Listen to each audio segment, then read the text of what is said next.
I had a few different ideas for today's video, and the first one was how I accidentally leaked Zombies Chronicles before it was revealed, but I think I'll do that tomorrow. For today though, I want to talk about Infinite Warfare Zombies because it was something that was just rattling around in my head all day, and how I think it's the most hated zombies mode ever. Maybe not anymore to the hardcore zombies community. I think a lot of people have really started to flip on it over the last couple of years and see that it was actually pretty good. But to the wider Call of Duty community, I think that it still gets a lot of hate. Remember back to when Infinite Warfare was first revealed, the worldwide reveal trailer. That thing still has some of the most dislikes on YouTube ever. And right, keep in mind that especially with Call of Duty trailers, they do get some amount of dislikes. Usually they'll get something like 200 to 400,000, but 2.8 million is absolutely insane. Even the sales numbers for the game overall were absolutely terrible. I mean, there is a reason why Zombies Chronicles came out in the middle of Infinite Warfare's year. It was doing so terribly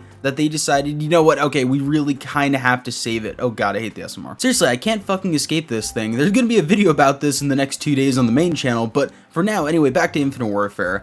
I really think that it was a game that just got the bad end of the stick, especially Zombies in Spaceland. It is a fantastic map and always has been. Sure, you can point to how Zombies in Spaceland is a little bit simple. I will absolutely give you that. There isn't a lot of verticality, and especially coming off the back of Black Ops 3, it was a little bit, I would say, underwhelming to a certain number of people. Sure, absolutely. Despite that, there's still something that keeps me coming back to play Zombies in Spaceland every single year at least a couple of times. I have so much fun with it. And part of it, I think, is the stuff that Infinite Warfare did after launch that a lot of people have started giving it credit for, but didn't at the time. And I'm also not just here to gush about Zombies in Spaceland. I want to talk about everything Infinite Warfare Zombies related. So DLC 1 was Rave in the Redwoods, and I think it's actually kind of a forgotten zombies map now, especially when you bring up Infinite Warfare. It's not the first thing that people point out. It's always like me, you talk about Spaceland or you talk about Mephistopheles. Very rarely do you hear someone talk about something like Rave in the Redwoods.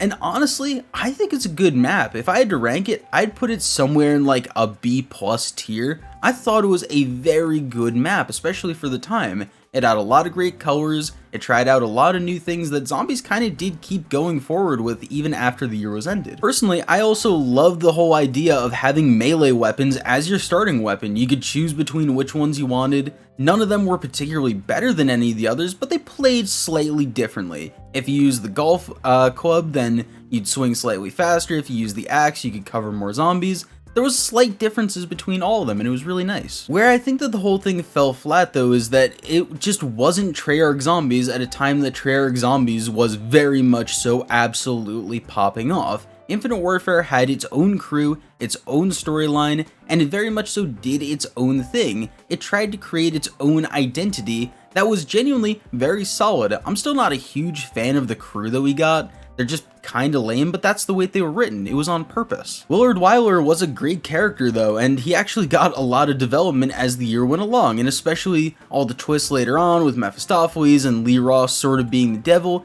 It was really interesting. They had a lot of ideas for what was going on with Infinite Warfare, and I wish that they had gotten a chance to take another bite at it, because Infinite Warfare Zombies 2 would have been very interesting. As I said, it just simply was not Treyarch Zombies at the time that everyone wanted Treyarch Zombies. We just came off of Revelations, we just came off of the absolute hype of Black Ops 3, so people just went, you know what, this game already has a bad reputation, why should I invest into the zombies? This is actually something that's forgotten a lot about now and no one really mentions, but before Infinite Warfare released, there was a group of YouTubers who went to Infinity Ward Studios and played Zombies in Spaceland early. The consensus coming back from a lot of them was that they just didn't like the game and that they said, oh, it's not Black Ops 3 level quality. So I'm not just pulling this narrative out of my ass, it's something that was floating around the community at the time. And you know what, granted, after Rave in the Redwoods came out and then we finally got onto the other maps, which we don't really, I don't really like talking about them because they're not my favorite maps, and I don't really love being super negative about zombies. For me though, Shaolin Shuffle is an incredibly interesting map, but it's just not a fun one in a lot of ways.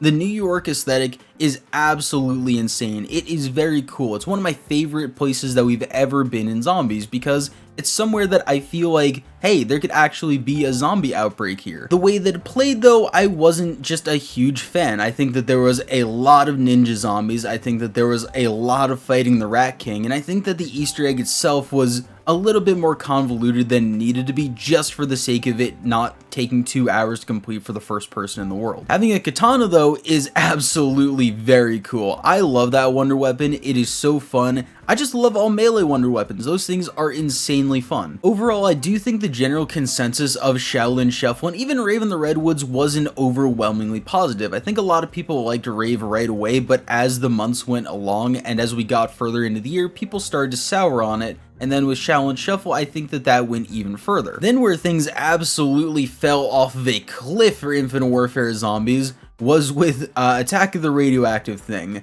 I think that's probably one of the most love it or hate it zombies maps in existence. I know a lot of people who really defend it to the death. My wife's one of those people. She loves Attack of the Radioactive Thing, and she will tell you every single day if she could that it is an underrated map and that treyarch fanboys just don't like it. And to an extent, I do agree. There is a lot of very cool and unique things about Attack of the Radioactive Thing, but is it fun? I just don't think so. Even on launch, I just did not have fun doing it. And as someone who failed, ooh, that's a nice waff. But even as someone who failed chemistry in high school, I just wasn't going to have fun trying to figure out how to mix like drain cleaner and a bunch of salt to figure out how to make an atomic bomb. If you're a nerd and you are really into that stuff, there's absolutely nothing wrong with it, but it just was not for me and I just didn't understand it. Even the general vibe and how big the map was, I thought it was a little bit grayed out. It basically had 2 colors and that was white, gray, and actually you could add in a third and make it green, but it just was very basic and the map was huge, even though there was a lot of empty spaces. It clearly does have a lot of fans though, but I think just for the wider community, it did not resonate. And then we get to probably the most controversial map in all of Infinite Warfare, and that is Beast from Beyond. As a 4th DLC, I thought it was just kind of weak. It did the Revelations route of just taking everything from the previous maps and throwing it into this one. Like, think about it, you have all the previous bosses from all the old maps and then they're just brought back and then they spam them at you every 5 seconds when you get past round 25. There's a reason that the high round world record is without the power, and that's because you can only spawn in the cryptids at that point. You don't have to deal with any of the slashers from Rave in the Redwoods. You don't have to deal with any of the ninja zombies. All that is just thrown out. Once again, I will say it had a lot of cool fucking ideas. Spawning in with just cryptids on a zombies map is really cool. I like that. That's something that only Infinite Warfare has ever tried, is just mixing up that formula, and it was a nice homage to the whole extinction mode from Ghosts. And before we get to everything that comes after DLC 4, I think that just as a launch map in a DLC season, Infinite Warfare was very strange. It started out very strong with zombies in Spaceland, and then to most people, it just started to slowly taper off. Like, each map got progressively a little bit weirder or a little bit worse, as some people would put it, to the point that I think that there was just a lot of general negative vibes around the mode. A lot of people, like I said, weren't even playing Infinite Warfare after DLC 2 because, hey, why would I be doing that when Zombies Chronicles has released? I think that was the death nail, and that was Activision and Infinity Ward throwing in the towel saying, you know what, this DLC season has failed, people aren't wanting to play it, let's just have them go back to Black Ops 3 for Chronicles. Despite all of that though, the Infinite Warfare developers decided, you know what, we're gonna kind of go all in on this, and we're going to add in Director's Cut in the Mephistopheles boss fight. If you're unfamiliar with Director's Cut, basically if you complete all of the Easter eggs in all of the maps, then you will actually unlock a new mode where you can spawn in with, I believe it's 25,000 points, you can have a double upgraded weapon without having to do any quests, you spawn in with a gun that's upgraded, and you have all of the perks permanently. That is something that Treyarch would not have the balls to add to their game because it would break every little bit of progression. Anything that you did to balance the game after that point would be useless because Director's Cut is just so overpowered. I love it though, and I think that, what are we on, 7 years after it came out?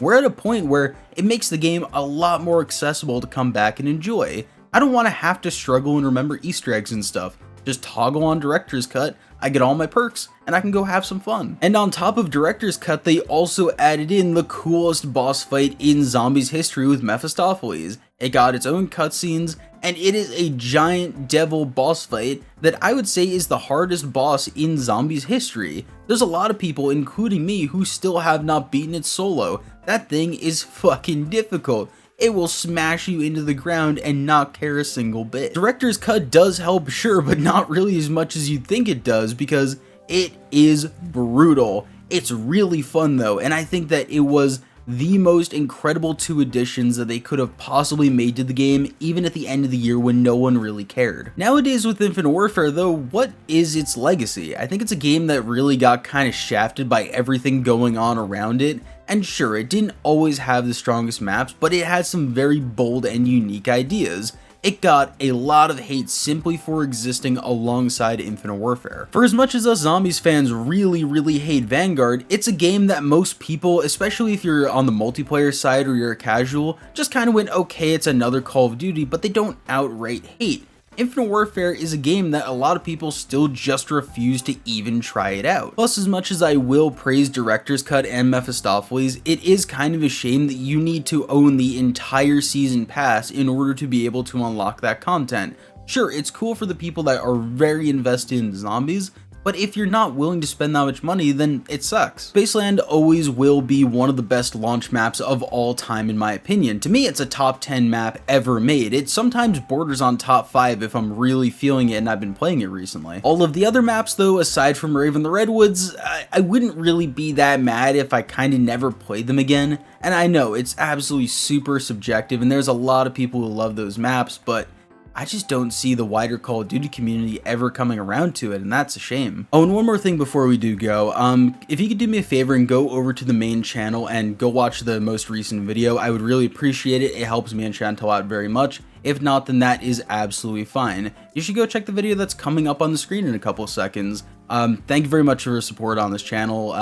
It's been absolutely insane. I really didn't think the channel was going to do this well, especially not right away with me just rambling about a bunch of shit, but it is very much so appreciated, and you guys really seem to be liking the stuff I'm releasing. So all I want to say really is just thank you very much for that. If you could please like the video, that would be absolutely appreciated. 50 likes in the first hour would be pretty cool actually to see, and subscribe because we've been gaining a lot of subs. Why not join in? I've basically been uploading every single day. Go watch some other content. It's on the screen right now. I love you. Thank you for watching. Bye-bye.